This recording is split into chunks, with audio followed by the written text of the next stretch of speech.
Deux des principaux ministres du gouvernement israélien font pression pour la réinstallation des Palestiniens de Gaza et le retour des colons juifs dans l'enclave. Le ministre de la Sécurité, Itamar Ben-Gavir, est le dernier à faire écho aux appels lancés la veille par le ministre des Finances, Bezalel Smotrich. Nous devons promouvoir une solution pour encourager l'émigration des habitants de Gaza. C'est la solution juste, morale et humaine. J'appelle le Premier ministre et le nouveau ministre des Affaires étrangères, c'est l'occasion de planifier un projet d'immigration. Les deux hommes politiques nationalistes d'extrême droite vivent dans des colonies en Cisjordanie occupée, considérées comme illégales au regard du droit international.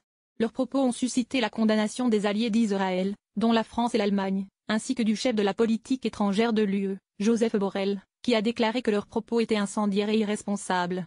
La critique la plus forte d'entre elles est peut-être venue du partenaire le plus proche d'Israël, les États-Unis.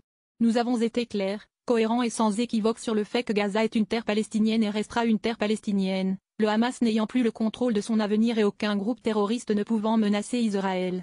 Israël a évacué environ 8500 personnes de 21 colonies lors de son retrait de Gaza en 2005.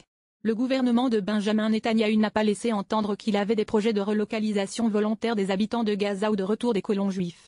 Expulser de force une population de ces terres constitue une violation des droits de l'homme en vertu de la Convention de Genève. Environ 2,4 millions de personnes vivent à Gaza.